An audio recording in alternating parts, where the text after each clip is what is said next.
So this is Teamsters Talk, episode 3, and we're going to continue with the subject of contract negotiations. My name's TC, and I'm here with my co-host, Adam Ochoa. How you doing tonight, Adam? Doing good. Just excited after our last video. I think it went really well. The response from the membership has been overwhelming, and since there have been some developments and negotiations, not a lot of movement, but they have been talking. So I think that we're still in that mode, and kind of leads right to where we left off last time. I think we're ready to pick up, and looking forward to getting into that with you, Tom. Thank you. I'm ready to talk about that some more and learn some more tonight. So let's start out with the disclaimers and get those out of the way. We are not the official union office, and we don't represent them. And this is an opinion-based podcast-style YouTube video, YouTube channel. And we are doing this in such a way as an opinion piece. And so any misrepresentations we're not liable for. This is just a public conversation about the union and how it represents the different facets, and talking as its members about our rights and the contract and how we understand it. So that being said, we also have an email, and that is teamsterstalk@gmail.com. So feel free to reach out to us if there's anything you have to say or want to talk about. That being said, I've got 2 things we're going to go over right now to start the conversation.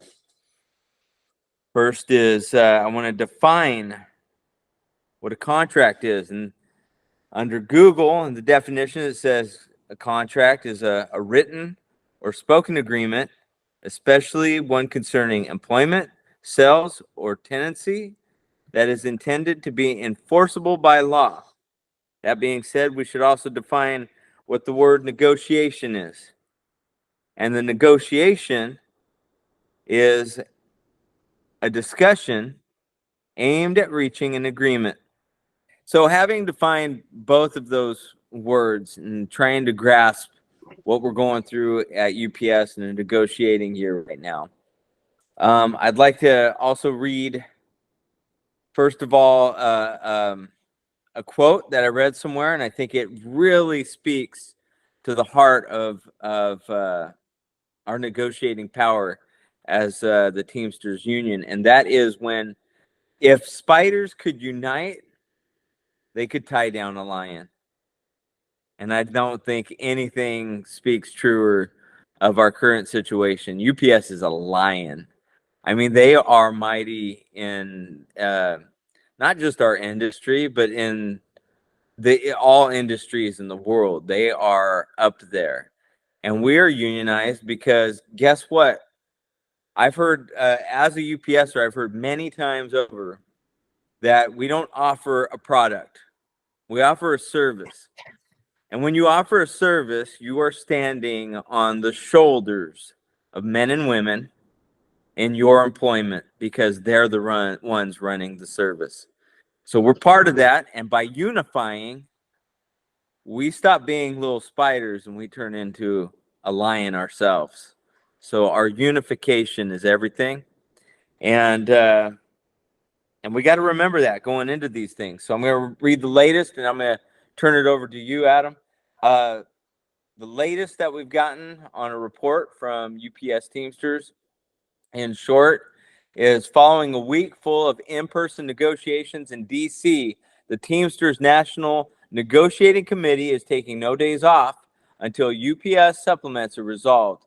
General President Sean M. O'Brien and General Secretary Treasurer Fred Zuckerman convened a virtual meeting of the National Negotiating Committee this morning to hear another round of reports on supplemental bargaining.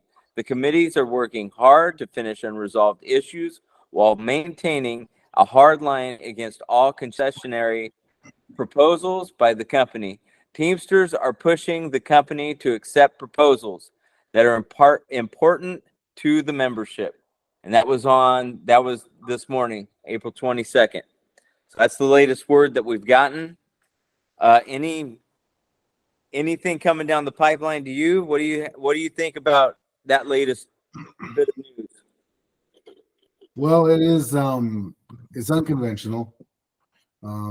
Traditionally, the Masters always gotten finished first because the supplements, in essence, do play off the Master.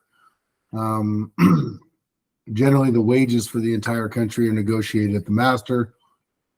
Some of our brothers and sisters, that's their entire contract. They don't have a supplement on top of that like we do. So when you get that done first, you've in essence, gotten the base done. Sort of a little look back in history, it used to be all supplements. Then the Master was brought in to unify all of us. So that goes way back. We can talk about that at another time. So in doing that, right, then we got that leverage, that the fact that we all have the same expiration date, we all have the same core language, and then things build off of that. Big concern out there, always has been for us in NorCal, is our supplement is the Master plus Sun, right? It's the best. Everybody acknowledges it as the best contract of all the UPS supplements in the nation. It just benefits, pay, work rules. Pound for pound, it's the best one. So we've always been sort of leery of what they call supersede language. And that is where the Master contract puts language that says, give you an example. We have a little bit of it now. In the NorCal agreements, both part-time and full-time, you get holidays as long as you've worked 13 days in the month. In the Master, for those who are only under the Master, it says you have to be there a year first before you get holidays. Then it says this supersedes any language in a supplement or rider. So in essence, what we negotiated better in NorCal, the Master at one point basically took it away from us. So we're always leery that we get something done first, then they turn around in the Master and supersede things we already, bargained for. And sometimes when you bargain for things, you give and take something. So you may have given a little bit on something to the company that they wanted to get that. And then if the Master overrides it, you just gave it away for nothing. Right. So that makes a lot of people nervous, makes me a little nervous that we're doing this. But in my opinion, the general president is doing this because he's basically telling UPS, listen, if you think you're just going to get the Master done and then the supplements are going to have to just, at the last minute, figure it out. No, you're going to deal with them first, iron out your issues with them, and then, we'll get the Master done. It's different. It's got some pluses and minuses to it. So we'll see. I mean, this whole negotiation has been a little different. It's shorter, right? We used to do it a year out. This one's been about 5 or 6 months taken. The flip of what we just talked about, the Master being paused until the supplements are done. General President has made it clear multiple times that there will not be an extension this time. If July 31st rolls around and we don't have an agreement, he is not willing to extend another week, month, 2 months to get a deal done. We will strike. So our only true leverage of workers is a strike. That's what gets the deal done. In essence, they know that, hey, there's a deadline, and if you don't do it, we're going to shut you down. So he's using that leverage and the power of the membership to, kind of get UPS off the ball. So if they're serious about getting a deal, that's a one way to do it. Concerns I would think of is if we are to strike, what are our vulnerabilities? How long can UPS stay out? I mean, subcontracting the feeder work could be an issue. PVDs doing package car work could be an issue. And then also making sure that our members don't cross. And I think we're going to talk a little bit about that today. The key is that as Teamster brothers and sisters, regardless of what we agree or don't agree on, crossing the picket line. Crossing the strike line is ultimately what would break us. No outside entity would break us. It would be us breaking ourselves. So we have to stay unified despite our differences and stand out there on that picket line if a strike happens, right? No one's saying it's going to. But we've just got to understand that is our leverage. So, coming back, working, all of that stuff, if people are thinking about that, what you do is just undermine the whole thing. And what you eventually come back to is probably less than what you had. So, but we'll talk more about that later, I think. Yeah. Actually, I did want to kind of recap on what, we're talking a little bit about negotiations and everything. Actually, before I get into that, you talked about the supersede language. Yeah. Why do they even do that? Why put supersede language? That's a good question. And, the international in its power, has certain powers in the Constitution is when it comes to instituting things.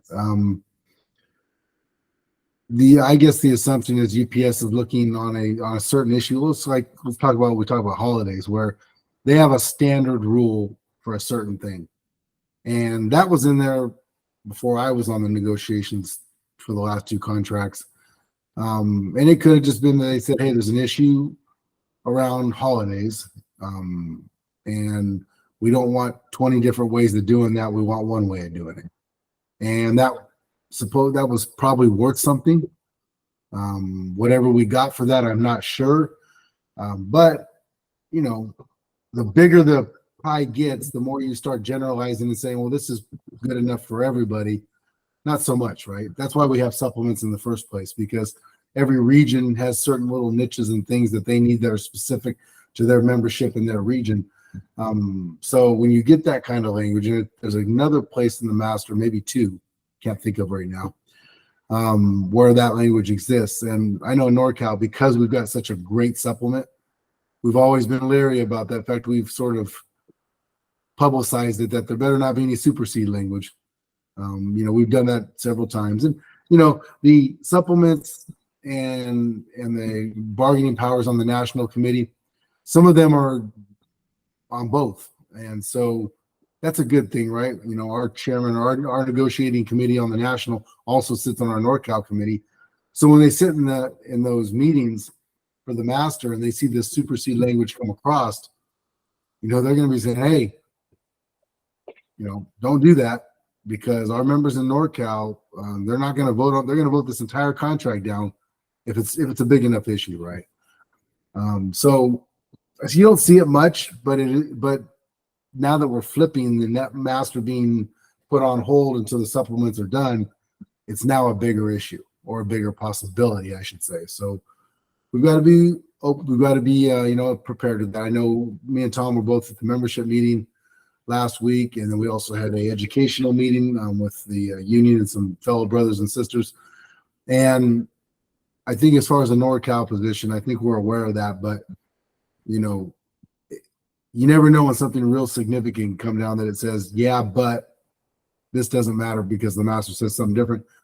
That could be an issue in NorCal where we end up voting down a supplement because of something like that. So hasn't happened yet, but because of the change in negotiating pattern, we've got to keep our eyes open for that. Right. I think it's going back to doing the supplements first. I mean, I agree. What you said was that, there's pluses and minuses to everything. And this president's trying some new tactics. And at least if we can see the pluses in it, but also it's holding us up in some other aspects, like the base bouncing off of the national, being able to see what there is there as a base, and then going off of that. But I can see, probably tripping UPS up a little too. And that's not a bad thing, because if you trip them up and they're not used to what you're doing, I'm sure they've been strategizing for the last 3 or 4 years coming into this, how they're going to approach this. And all of a sudden now they've got to deal with things they didn't expect. that's good for us in the long run. Anything that trips up the opponent is good for us. So I'm anxious to see how it'll play out. That's for sure. Like we mentioned in the last video, is the company is going to be unified. They don't have a choice, right? They answer to one CEO, they march to that order, and they're going to be unified. If we're not the same, and we have a great thing of local autonomy, and basically individual vote as every member. That being said, we've got to find a way to come together, because if we're not unified, you can guarantee they will be. So just remember that. It's always important. Right. Well, they're all, yeah. We're in our side of it.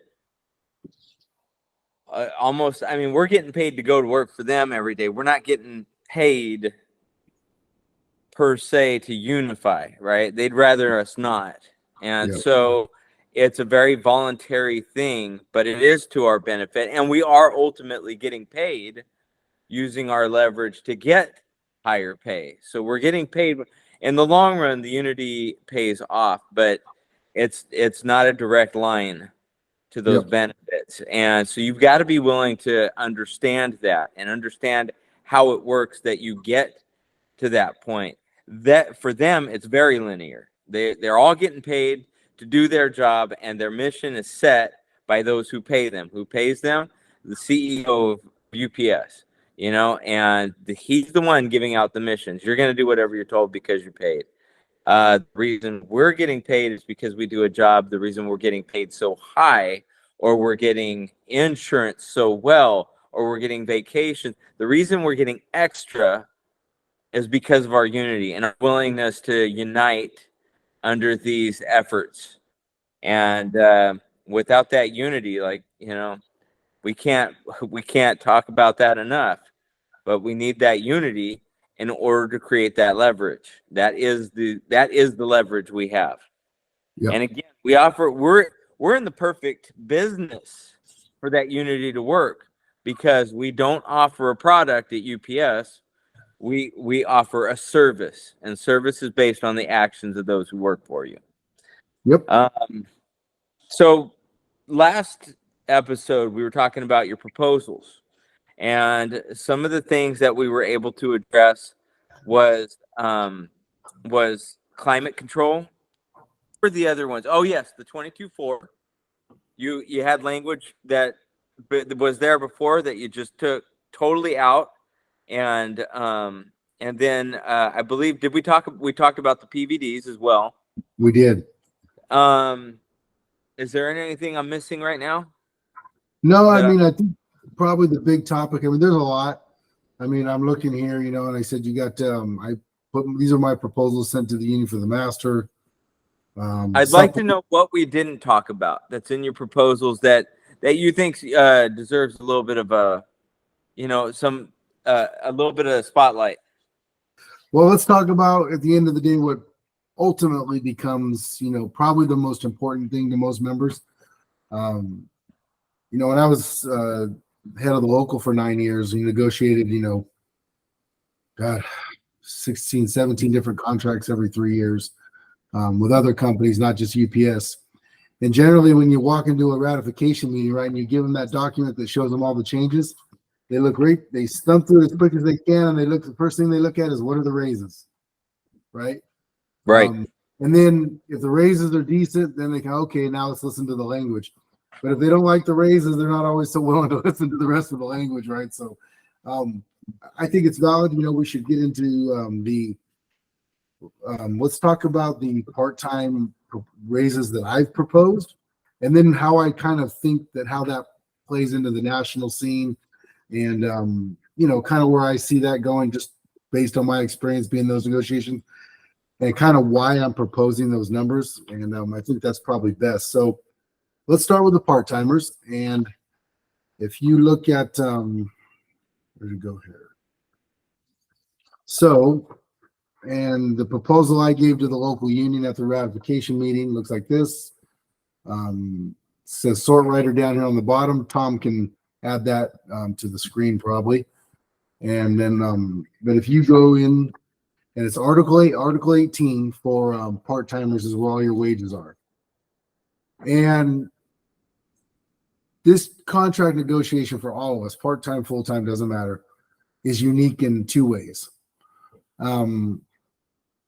Number one, UPS has had its two most profitable years the last 2 years by over 200% each year, not just 1 year, each year. And you've had the last 2 years, I think the highest inflation in 40 years, right? So their money has doubled and then some, and your sort of cost of living and everything that goes with it because of inflation has just, went up, 30-40%.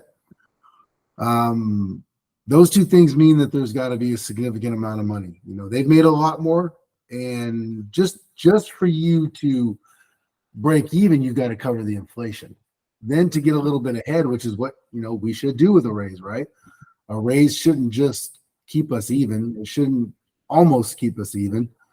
It should get us a better standard.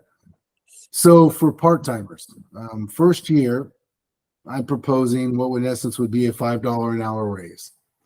And that's first year, not over 5 years. That's first year. What page is that on? It's going to be on. Is that national? No, it's Sort Writer. Right. And let me take that back. Not a $5 an hour raise. What I'm proposing is that every part-timer, if they're not already there, which most of them in our building aren't because the majority of them are new, is bringing them up to $20 an hour. So what I proposed, and I've given, copies of these out to people. So if anybody wants a hard copy, they're available. Any part-timer who's currently on roll, no matter what, goes up to $20 an hour. So if you, in other words, you're not in probation, which is basically the entire building, right? Anybody currently working there automatically goes up to $20 an hour. If they're already at 20 or above, they'll get a 12% raise. Which, let's just say at $20 an hour, that's like a 60-cent raise, I think. Or let me check that.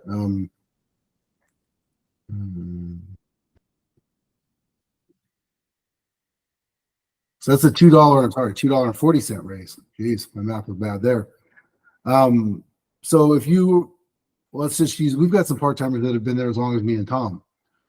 They chose to stay part-time because the lifestyle, it works out better for them. They've got another career, or, they use this single job for benefits, and, they have a spouse that works, or various reasons, right?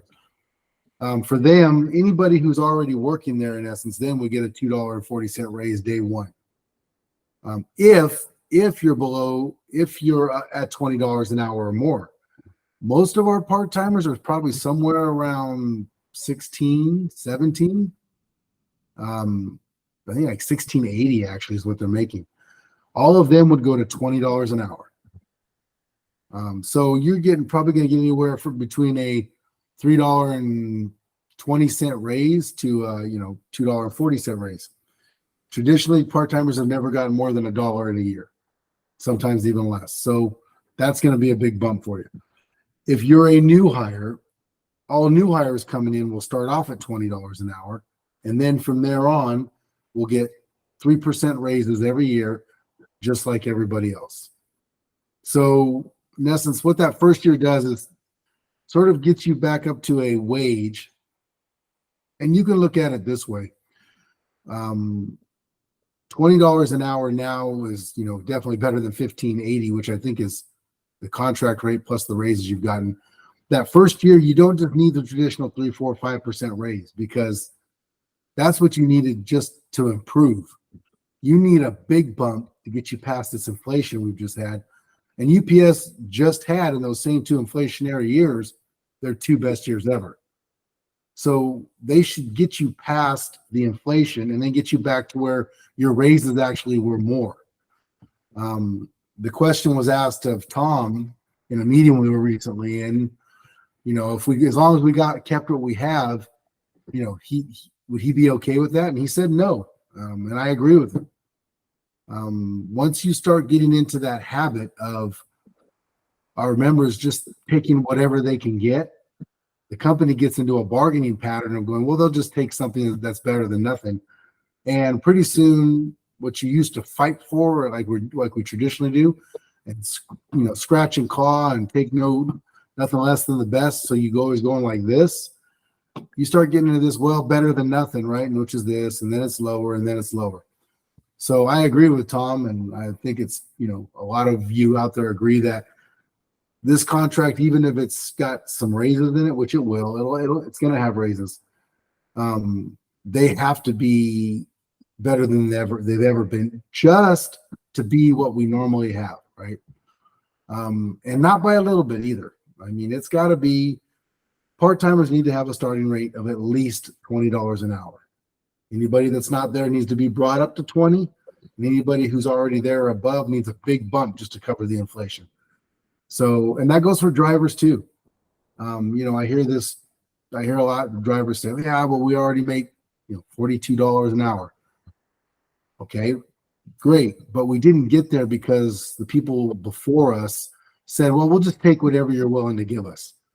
Right. I mean, it was hard fought. We've had a strike. That strike was literally over the company wanting to take hold of our pension. If you fast forward that to today, they wanted to put us in and take control of that and run it like they run theirs for their management. Well, since then, their management has lost their pension. They started some different forms of it, and they whittled it down. Then they gave them, something else. And now they're literally down to a 401k, which is not a defined benefit like you have. You have a guaranteed benefit when you retire for the rest of your life. They're in a 401k. The number one they have to contribute to. You don't contribute anything to your pension. And they're totally subject on their own to the stock market. Say they're getting ready to retire this year and the stock market takes a plunge, their retirement takes a plunge. Now they can't afford to retire. Now they've got to wait another 5-10 years till the economy turns around. You could retire right now, and this is a bad recession that we're coming into with whatever the set amount it is, and you're going to have that amount for the rest of your life, including the retiree medical and everything that goes with that, right? So back to the point, these have to be historic raises just to be where we've always been. Even a little bit better than we've always gotten is not okay. And it can't be at the expense of all the language that we have. If it's, well, yeah, here's a great raise, but now seniority doesn't mean as much as it used to because we changed this. Or here's a great raise, but now outside contractors can come in and do your work whenever we feel like it. We need to keep what we have and improve on that financially. UPS, I kind of laugh because sort of some of the undertones that they've talked about is that they've got to have PVDs, which are the personal delivery drivers that we've been talking about getting rid of. They've got to have this. You see their social media pages talking about how the competition's killing them and they need to be more flexible. Well, in your life, if your competition's killing you, do you double your profits 2 years in a row? No. Has the competition changed? Absolutely. Absolutely. But to their credit, they've done whatever needs to be done to adjust. Our members, like always, have carried the torch, and whatever services they put out there, we just knock it out of the park, right? And that's what I think UPS always forgets is, hey, they come up with some good ideas when it comes to different services and things to offer the customer, but the corporate UPS and management are not the ones who make that happen. You make that happen. Our part-timers come in there and bust their butts, load those trucks, unload those trucks, sort those packages, fix all the bad addresses. And I'm a relief clerk. And if you ever want to see just how much service your clerks save, hundreds of packages a day, hundreds, maybe even more, to be honest, of bad labels, wrong addresses, no address. I mean, and then you get to our preloaders who make sure it gets in the right truck. That driver who, despite even some of those errors that still get through, that driver knows exactly how to get it to the right person. All of that is what makes UPS successful. And then on the back end, the feeder drivers making sure that stuff gets all over the state and all over the country on time every day. That's why they just made $13 billion 2 years in a row. You can have all the great business plans in the world, but if your people on the ground can't implement that, it means nothing. So whatever you do, don't accept anything that comes as, well, it's better than nothing. Don't, please, as Teamsters, this union was built on you and your strength, and not settling for whatever you can get. You want the best because you are the best. So agreed. Well said. There was a lot of things that I wanted to stop you and agree and add to it, and then you would ended up saying it all anyway. So I really didn't have anything good to respond. I agree totally with everything you said. I mean, you got to consider the economics of our nation right now. We're in a recession, or in inflation's at an all-time high. We're record breaking on inflation right now, and that's not good. So we're losing value in the dollar, and then if they want to give us the same raise, we're moving backwards. And so we need to be, that needs to be definitely high on our radar, that we need to get a serious bump in raise right off the bat, and then continue to gain ground, because in order to stay ahead of inflation and to be gaining ground as a union, and there's no reason, just like Adam said twice, I think 2 or 3 times, there's no reason at all for them to not want to give us that. Well, I mean, there's a reason for them to fight it, but ultimately there's no ground to stand on for them to actually not go through with just about anything we could request. I mean, they have made more in the past 2 years than they've ever made, and that's in large part, and a high amount, a large percentage, because of us and because of the job we're doing, and we're fulfilling the missions they give us. And so that we need to share in the profit, and we need to go after that. Absolutely. For ourselves and for our families. So that being said, I like Adam's plan on the raises. My personal opinion is, I think a flat $5 for part-timers and $5 for full-timers across the board is what I would suggest, and I hope they're going for anywhere from that or above, but right off the bat, and then yearly raises on top of that. That's what I would be looking for, and I would be happy with something strong like that. And that being said, so what did we discuss? Did your proposals have the full timers as well? It did. So the one you had up last time, the NorCal agreement, and it is on of that. You want me to I'll bring that up. Yeah, sure. Not counting the cover, I think it's about the same. So 1, 2, 3, 4 pages back, 5 pages back, actually. The company has always made the argument that the progression is, they're not getting as much of a driver because they're inexperienced. So they're basically in essence paying less until the person's experienced. The progression goes back, several contracts before me even, and 4 years is I'll just tell you, is ridiculous. And I've complained about that. I've proposed before to the committees, but your first year as a driver, and we spoke to this in the last thing, Tom, I think, can agree, he's got a lot more time in package than I do.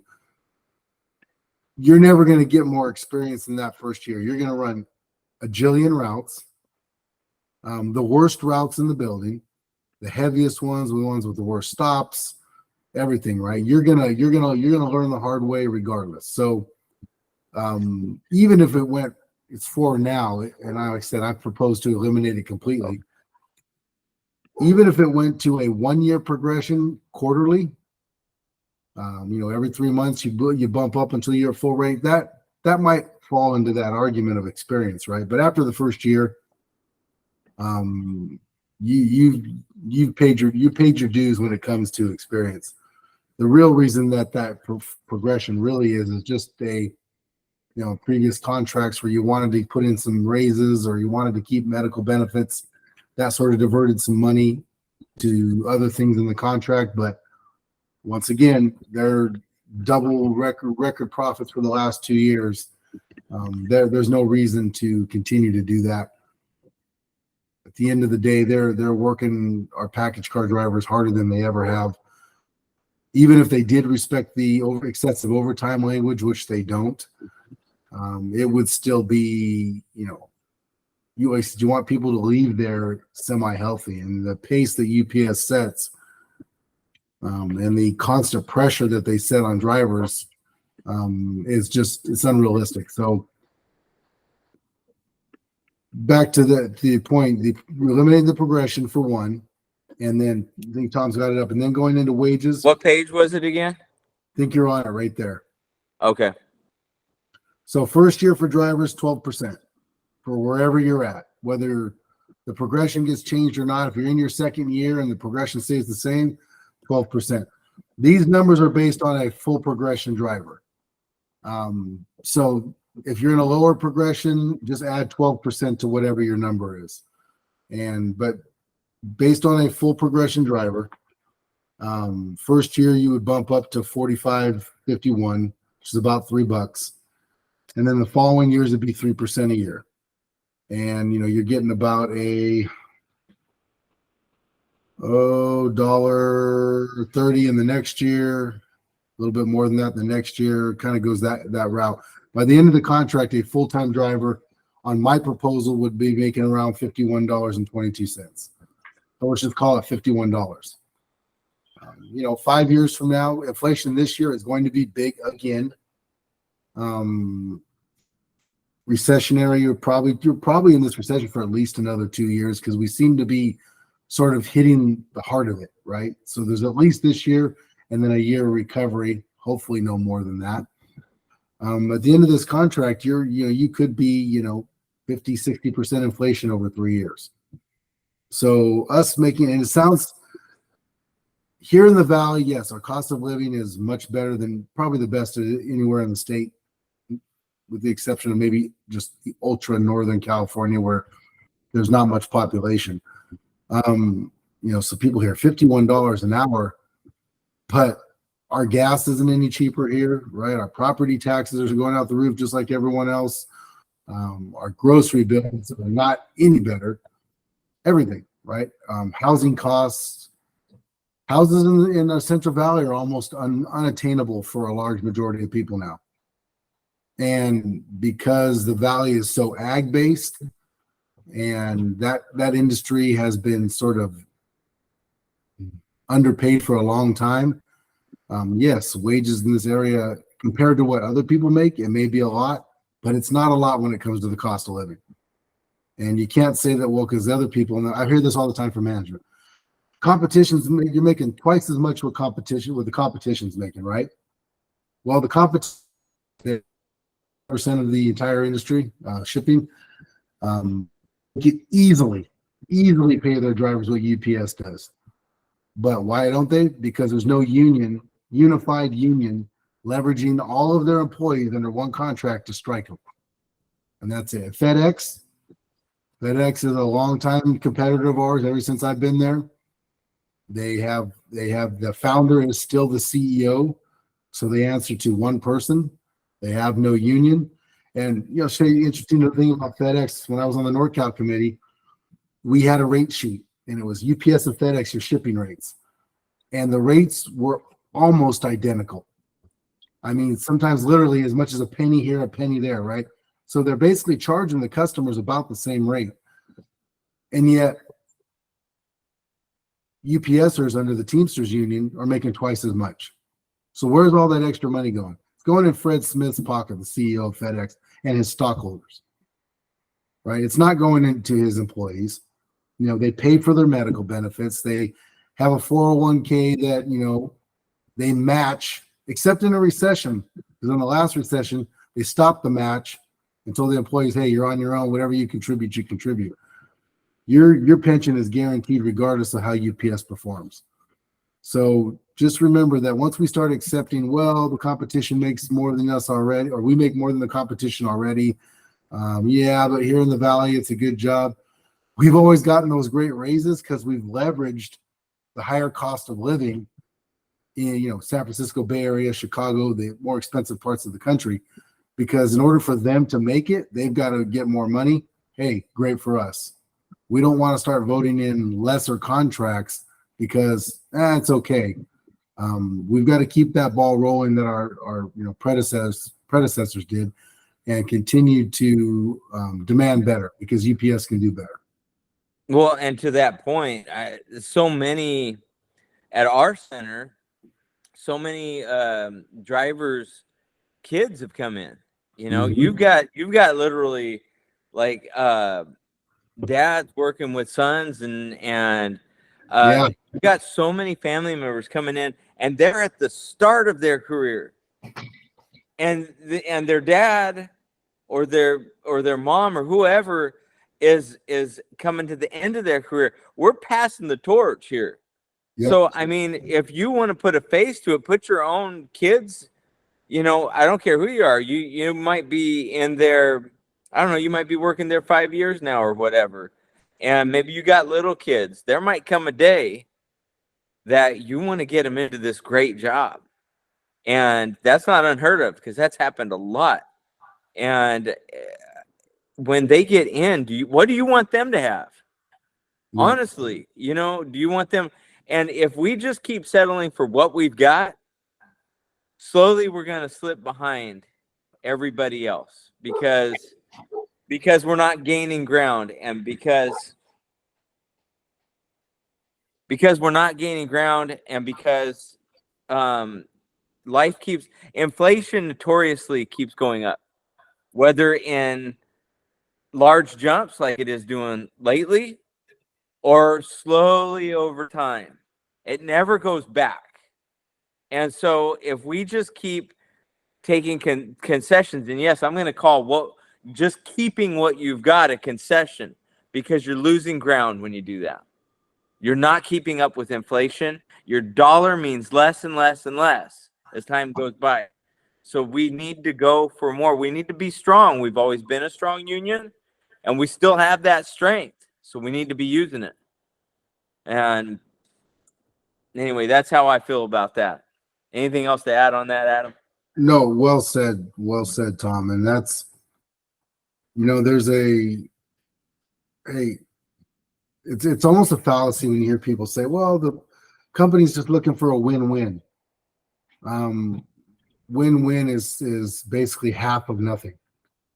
And it's just, to give you an example, if me and Tom both want the same pair of shoes, there's only one pair of shoes, right? So I give him the right one, I get the left one. Hey, it's a win-win. I mean, do you feel like you've won anything? No. Right? So there's things the company wants, and if there's a way to give that to them without harming our members, so be it. But there's things that we want too, right? And we don't want half of whole things that we want, right? We want the whole thing, not the whole proposal, but in essence, we want, hey, let's use the air conditioning. I still, to this day, that to me is vital to package car drivers. The job is heavier, it's harder than it's ever been. They need to be able to do anything they can to keep themselves cool, to keep their job. You're going to install half of air conditioning, right? Or you're going to install it to where it gets kind of cool, but not really cool. They've tried everything, right? They put dual fans in there. They've got a little exhaust thing that's supposed to take the heat out of the cat. Tom can tell you none of that does anything. Just, either put air conditioning in or not. And if you're not going to do it, then maybe there's something else that we want in its entirety. But this whole kind of getting things that you want, no, either we get things in their entirety and they get things they needed in their entirety, or we're just pacifying ourselves. So, and our members deserve, full proposals and full things that they want. Well said, Adam. So what else do we have in your proposals? Anything else that you'd like to share with us that you think would be pertinent? The base, the core of everything we do as a union member is seniority. And I put multiple proposals in here on both, and they're kind of mirror each other in both. But one of them is, so when your seniority is violated, generally it doesn't cost the company anything. The exception being, hey, if they didn't call you in for some work and the junior person came in, then they would owe you that money, right? Supervisor working, but that's not a seniority issue. But let's just say, like, Tom's a good example. As a package car driver, he has the right, if he's a floating package car driver, to pick the route that he wants to do for the day. That's available. He goes in and says, okay, I want to do that route over there. And they say, nope, we're putting Adam on. Well, Tom says, well, hey, I have seniority over Adam. We don't care. It's a seniority violation. Go ahead and file a grievance. Tom files a grievance. The company agrees. Oh, yeah, whoops, okay. We should have put Tom there. But it doesn't penalize them, right? And they do that quite often because it benefits them, right? They want that person on something, because instead of putting Tom where he's contractually has the right to be, and then maybe having to move 2 or 3 people around to get everything else covered, they just want to put this one person there and be done with it. I have a proposal here that says all seniority violations will pay that violated employee an additional 1 day's pay. So if you're a full-timer, that's an 8-hour day. If you're a part-timer, that's a 3.5-hour penalty paid to you. Do we get that full thing? No, but what if you got half of that? What if every time they just violated your seniority, they're number one, because they don't care, or number two, they're too lazy to make the adjustments to do it? Say in Tom's case, as a full-time employee, let's say it's half of his daily guarantee. So he gets a 4-hour penalty paid to him for them violating his seniority. That's the only thing that's going to make that truly stop. If you're a part-timer and you're getting, an hour and 45 minutes, which would be half of yours, an hour and 45-minute penalty every time they didn't honor your seniority, you walk in and say, hey, I want to load that set, or I want to be your new shop steward on the Twilight right now, has for the longest time. He's like, hey, I want to be in the unload. They put him over there, and they put him back in smalls. He's like, Nate, I want to be in the unload. He had seniority over most of the people there. Finally, after multiple grievances and multiple calls from the union, now they're finally keeping him in the unload. Why? Because there was no penalty for them to move him, except don't do it again. So attaching a financial penalty to all seniority violations is something that I proposed in both the part-time and the full-time supplements. Full days guarantee for them now. Where that falls, we'll see, but we've got to have that. And that's your seniority is everything, and it should be respected as everything. And when it's not respected, there has to be a penalty, and it can't just be don't do that, right? Unfortunately, the only thing that generally UPS understands is when it costs some money. And if it doesn't, then, kind of comes and goes, or it's honored for a while, but then it's not honored. So that's something to think about. If you don't see any penalty paid for seniority violations in this new contract, that's a big deal. That's a big deal. You should really consider, what that means to you, because that could be an issue. Outside of that, why don't we talk about, feeder drivers? And we talked about this a little bit before. Talked about getting rid of the PVDs for the package car drivers, subcontracting for feeder drivers. Every Christmas, the volume spikes. We understand that. We don't need PVDs. We need more utility drivers for package. And in feeder, we don't need subcontractors. We need more feeder drivers, right? And Tom spoke about this before, which is hire more feeder drivers during the year. UPS's argument is, well, we won't need them after Christmas. Great. They go back to package there. That's where they're supposed to go. And, somebody bottom of the building, very, new hired part-timer might be laid off for a little while. Probably not that long, because vacations are right around the corner. But to just use these massive amount of subcontractors, and then they always, use more than they need, and they guarantee these subcontractors loads. So when they come in, and even though there's not a load for them, they give them one of our drivers loads because they've already got a contract to give them a load, and our drivers, in essence, pull an empty trailer or do something else instead of doing their own job. Hey, we don't want anybody in our buildings touching our work, whether it's a part-time off the street person or a subcontractor. We want union members doing the work. There's just no reason for it, and they know it. In fact, it's funny is the subcontractors that they use a lot is their own third-party company called Coyote Logistics. So they're using their own employees anyways, in essence. They're just getting the ones that are extremely cheaper because they're not union. So there's no reason for that. Feeder drivers need to be, maxed out, used for every bit of that work. There should be no subcontracting. And that's just how to be. We have to get all this non-union work away from our facilities. Our part-timer, I always look at it from the part-timers. They're there for one reason, right? Most of them, which is to eventually get to a full-time job.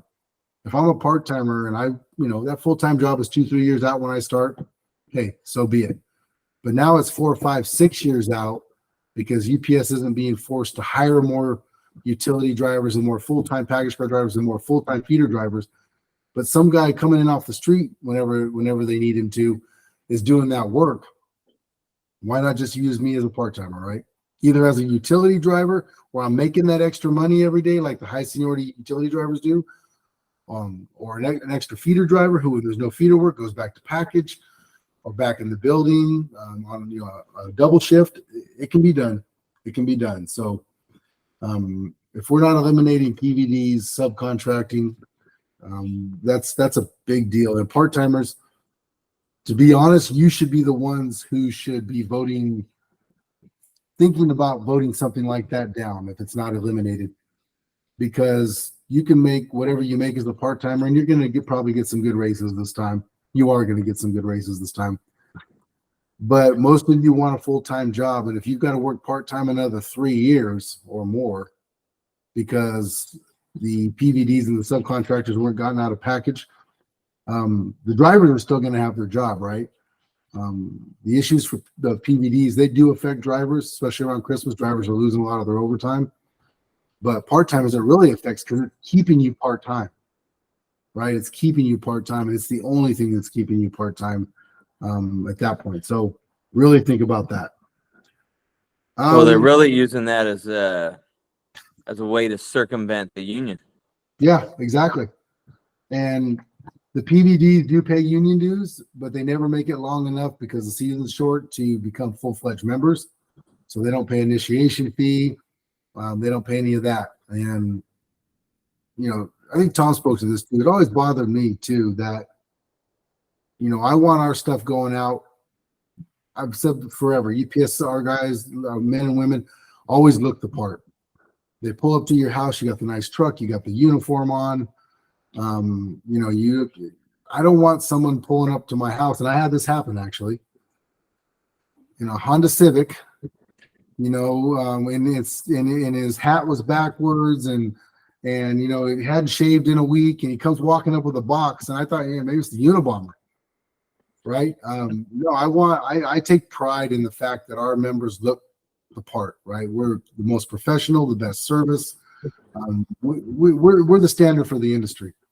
I don't want someone who just, he paid his union dues for the month, so he gets to go out and drive around and throw some boxes out on the street and kick them down the curb. And no, I want our Teamsters brothers and sisters, I want our part-timers to reach that next level, because once they become full-time, right, that changes their life, right? That affords them a better quality of life for their family, for their children. It changes their entire life, right? That's their first big job, and it's a good job. And so let's make sure that you really pay attention to anything that doesn't remove the personal vehicle delivery drivers and the subcontracting and feeder.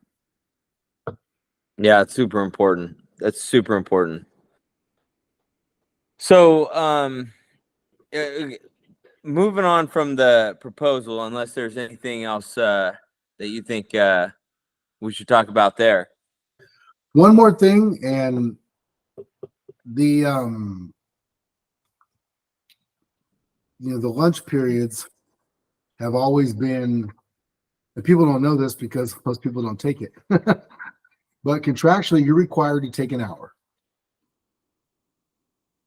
It generally isn't enforced, and the reasons behind it are good, but the reason is, hey, if everybody took the hour, it would extend the down package hours days. They would have to put on more drivers. And if everybody did it and it was forced, yeah, that would work. But bottom line is most people just don't want to take it, right? They feel that it puts them, out there longer, which it does sometimes, or just takes money out of their pocket. But when it's convenient to them, they, make a big meeting. But this mostly pertains to package and feeder drivers. Part-timers aren't required to take the hour. Okay, that's it. We're following the contract. Everybody's taking an hour. And it's usually because they got in trouble at some panel somewhere or some reason or whatever.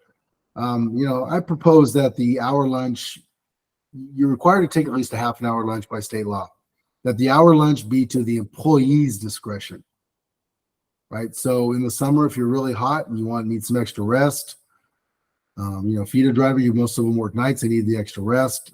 Hey, they can pull over and take the hour. But this game of UPS only enforcing the hour lunch when it's convenient to them, that's not okay. So I propose that, the hour lunch be employee option. And that's going to be, hey, I'm going to rub some of the committee members on NorCal again a little bit on that because, hey, I get it. If everybody took the hour, it would create more jobs. But if there's not a mechanism built into the system to enforce the hour, and UPS only enforces it when it's convenient for them, then I don't think it's a good tool. So we should think about that. Like I said earlier, we got copies of all three of these. And if anybody would like some, in fact, what we can do is I'll get Tom the full one that we were missing earlier. And if you guys want to email us, we can email you copies. You can also, you guys can email us and ask us to bring you copies at the building. Whatever, just let us know. I have them hard file on my phone. So if you're with me right there and your email, I can send them to you right in front of you. And maybe we talked about this before. Maybe we can leave a link in the video description at some point and get those out to you. There's pages and pages of stuff in here that is, you guys should just take a look at. And even if you, especially because so many people are so new in this building, even if you have a different idea on some of these, at least this gives you a format and shows you, hey, this is what the proposal forms look like that you would have gotten if you would have went to the proposal meeting. And like I said, I type them up because my handwriting's terrible, but you can fill them out right there. Most people just fill them out right there at the meeting. They raise their hand, I propose this, or they don't even have to raise your hand. You can just listen, but you write it down, you hand it in. It's huge, guys. It's huge. And the things that you want to see, whether they're in the contract and you just want to change them, or they're not in the contract at all and you want to add them, never be afraid to put it down, right? Because you only get what you ask for. So that's about all I have on the proposals for now, Tom. Okay. No, and that's all good, man. I've learned. I really enjoy the amount of effort you put into those proposals, and the wisdom and how seeing it from everybody's position, right? Because you're operating as a feeder driver right now for UPS, so you're going to see everything that a feeder driver sees. But you really, you put yourself in the mindset of us package drivers, and you think it through. You think through what part-timers must be going through and how they're being held stagnant and things like that. And I mean, even in the lunch situation, I agree with you. I agree with your insight in that I get what the union's looking for. They're looking to push for more jobs, but I've been here almost 30 years, and a large part of that as a package car driver, and like you said, it's never been used that way. The leverage isn't there. It's just unable to be forced. unless the company that's their flavor of the month and they're really wanting to drive something home for some reason or punish their employees. They've used it kind of that way before too. But it's not a good strategy. It's kind of, it falls flat constantly, and there's no reason to not just put that power into the driver's hands. So, I mean, well thought out, and I appreciate your efforts in those proposals because it shows. Thanks, Tom. So let's, one of the things we wanted to know, and I was talking about with you last episode, was many of us have never been behind the scenes. And I think we're kind of curious just on it. This isn't really pertinent information per se, but I know I would love to hear, like, what kind of, how do these meetings go? I mean, like, where you've been to some of the negotiations, right? In the UPS. The last two completely. So, like, what was that like? What kind of building was it? A convention center? Was it, what was it? A union? Was it a union hall? Was it some sort of just regular? What do these UPS guys look like? They kind of describe some of it, because I really feel like a lot of us would love to get a little bit of the meat and bones, understanding what it all kind of looks like when you get there, and because we've never been there. And we're not allowed, it's all kind of behind closed doors. So I think it'd be nice to hear a little bit about what it looks like, just physically. Excuse me. So most of the master negotiations are sort of rotated, but this time I think they're generally doing all of those out of Washington, D.C. So our committee members, which I believe we have 4 or 5 from NorCal that are on the national committee also. I'll check that number later. When the national negotiations are going on, they'll fly to DC. Actually, historically, what they did is the national one rotated because it was going on for a year. So that everybody wasn't sort of burdened with that long travel, they would do, a week on the East Coast, take a couple weeks off, or let's just say the West Coast, let's say like San Diego or something, or Bay Area. And then it would rotate to somewhere like Chicago, and then it would go to like Florida and then Texas, and then it would do that sort of on a monthly rotation. Meanwhile, the NorCal negotiations would do 2 things. They would meet locally here in Northern California somewhere. And these meetings take place at a hotel, right? Because hotels have big meeting rooms, in some cases convention rooms. And you have sort of a main room, and then you have your caucus rooms where the UPS labor people go to and the Teamster people go to, and then the chairmen are talking on the phones. And when they're ready to meet face to face, the parties come into that central room and they exchange proposals across the table and debate those proposals to the point where, okay, we've got all we've had to say today, or for now, let's meet back after lunch, or let's meet back this afternoon, or let's meet back tomorrow, right? So it depends on what's given. Both sides are giving a ton of stuff to the other side. The other side doesn't have an answer. By lunch, they might just say, hey, why don't you guys chew on that stuff for the rest of the day and tonight? We'll chew on what you gave us. We'll see you in the morning, right? That way you can have answers for each other. And sometimes that answer is no, right? But in order to properly, reject a proposal, for the most part, some of them are so, and I'm telling you right now, some of the proposals that UPS puts across the table are so ridiculous. The answer is no before they even finish. I'm saying, I mean, you name it. I won't even get into them now, but I don't know if they just sort of take a shot in the wind to see if you'll fall for it, but you'd be surprised. They don't start with the contract you have and, okay, well, this is what you already got. How about that? Oh, I mean, it's like eliminating everything sometimes. So, but anyways. So then NorCal on the off days will have its own negotiations here locally in Northern California. As you get closer to the deadline, the two will sort of mirror each other. So NorCal will have its own room at the national negotiations doing NorCal negotiations. The national will be doing theirs. And a lot of times your people from your NorCal community that also sit on the national, hey, they're jumping from room to room to room and coming back to the NorCal and then jumping back into the national. because the two contracts are kind of doing this, right? The National's getting whittled down, the NorCal's getting whittled. They're starting to come together, and as they do, then it's almost like a sort of a parallel negotiation. But that comes way later, which kind of coming into that time frame now. And basically, you have a bunch of UPS labor managers on one side, which is, by the way, those of you who don't know, a labor manager, every month when you hear that, the union's meeting with the company to, settle this month's grievances, they're meeting with a UPS labor manager. They have a labor department. And so, it'll be all UPS labor managers on one side, the UPS business agents and their chairman on another, and they'll exchange proposals. And each side has a recording secretary, usually, that's taking notes. The committee members are also taking their own personal notes, which is valuable because when they get back in their rooms together, even the best recording secretary in the world, can't get everything. And so those committee members having that firsthand knowledge because they heard it, right?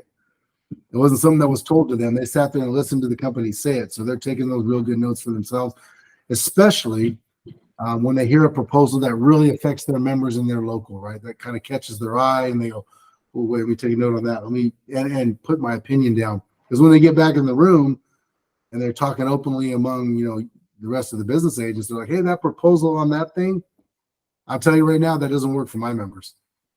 Right. So, and it goes like that for a long time. And there is, especially early on, there's a lot of dead time, right? Because sometimes it just takes a matter of minutes to exchange a few big proposals.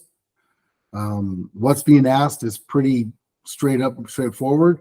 But in order to see if each side can accept those, they've got to go back in their room for hours, days, sometimes days, to see if they can do that. There's times when we sat in there till 1 o'clock in the morning in our own room, right? And the chairmen are calling each other every couple hours. Hey, you guys made any headway on that thing that we gave you? No, we've made some headway, but we don't have a consensus yet. We're still working through the issues on it and working the numbers on it or trying to figure out. Basically, what we're looking at is what could go wrong with that, right?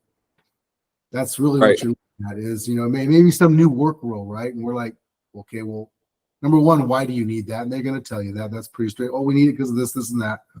Then you go back into your own private room and you're like, yeah, but if we give them this, they're not going to do that. This is what they're going to do. They're going to do this, this, and this, right?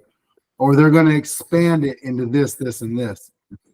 And so sometimes you come back with a counter that says, we're good with your idea, but it needs to have these changes.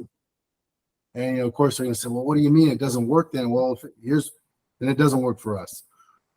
So for the most part, there's more time spent back in the room early on than it is face-to-face. But, we're at that juncture now because we're on this shorter time frame for these negotiations. I think something like they've only been spending like 4 hours a week face-to-face of the 40 or 50 hours of meeting. This late in the game, that is not okay. Right? And that is just not okay. UPS needs to get off the ball.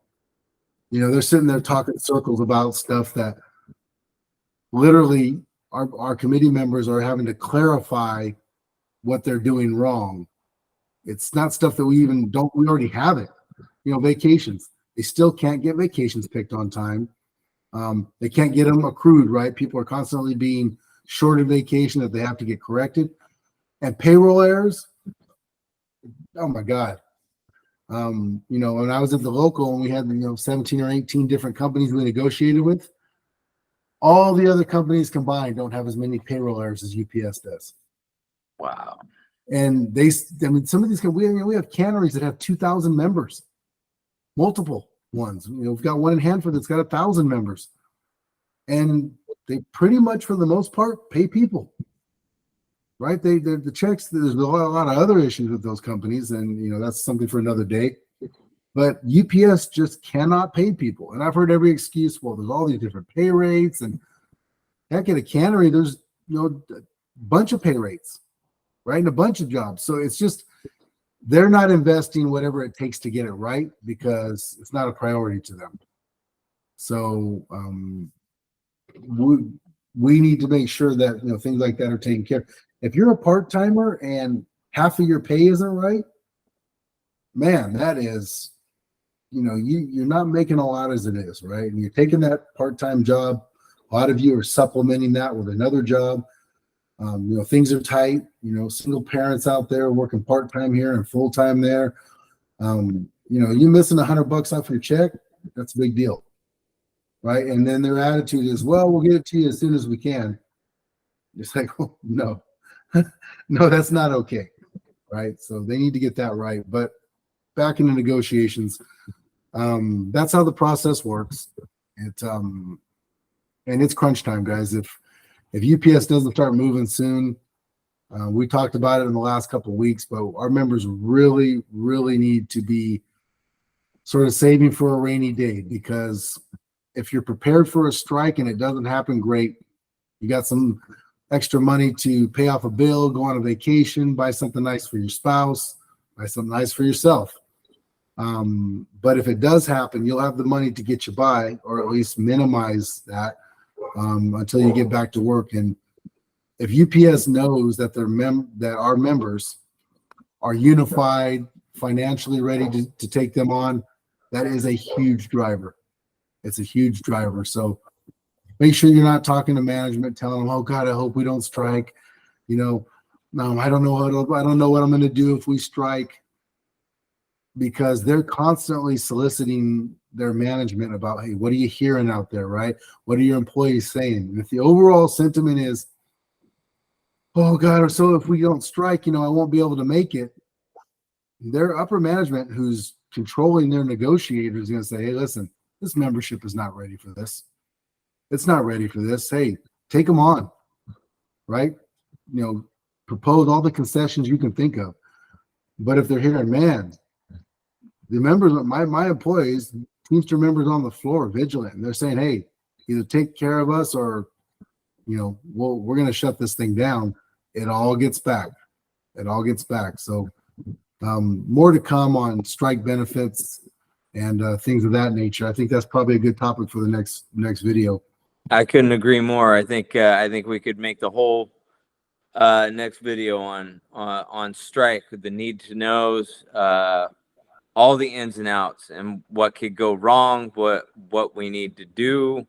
Just we can do dedicate a whole episode to all about the strike, and what. Yeah. And I want to make that clear. I think Tom just alluded to that. In no way, shape, or form are we saying we're absolutely going on strike. What we're saying is be prepared if, right? The old saying, if you want peace, prepare for war. Because when your opponent, let's call it that this time, I won't say another word, but when your proponent knows that you're prepared, right? They tend to say, you know what, I'll just leave him alone, or I'll treat him fair. When they know you're unprepared, that's when they're going to strike. That's when they're going to try to take you out. So prepare for the worst. Expect the best out of our leadership, and if it doesn't happen, we'll be ready. We'll be ready. I know. I'll be there every day with you, and we'll fight that fight. But hopefully, it doesn't come to that. But if it does, it does, and we'll be ready for them.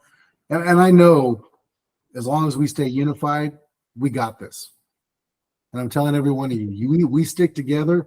We got this. There's nothing as we as union members, as Teamsters especially, as nothing we can't do. So, save your money. Don't portray any weaknesses to management that you're worried about the strike. Tell them, hey, I'm ready. Just better talk to your full-time managers and tell them, hey, let's make it right. Let's take care of these part-timers. Get this excessive overtime off these drivers. Stop all the stuff that you don't need. Otherwise, hey, we're gonna have to do it. So, but we'll talk more about strike on the next one. Well, I think that's a good place to end it, and my final words are gonna be that we are ready, and we're ready for the fight. And I want anybody listening to this to put that in their heads, regardless of where you're at right now, and what get in the groove of doing what you can. I know that's easier said than done, and I know that you can do everything you can, and sometimes you can't do anything. but mentally, you can be ready. Prepare yourself mentally. Say to yourself, I'm ready for the fight, because we are. We're tough. We work at a place that's tough to work at. If Yeah. you can survive all of that, packages, the strain of the quickness of pace, I mean the hot conditions, everything, you're a tough individual already. So Yeah. I want to say that clearly. We are ready. And I'm going to quote Winston Churchill right now with a final quote. When there is no enemy within, the enemies outside can't hurt you. Think on that for a while. Adam, thank you again for a great episode. Thank you for talking about these issues with us, and I look forward to the next episode. Hey, Tom, thank you again. And, to all the members, thank you again for the feedback on the last video. It's really touching. I mean, it's almost daily that one of you comes up or calls or texts or Tom, I think it said the same thing. It's like you guys are like, hey, great, thank you, appreciate it. That means a lot, really. I mean, it's all about you. So, Tom, thanks again for another good episode, and everyone, we'll see you again next time. Thank you.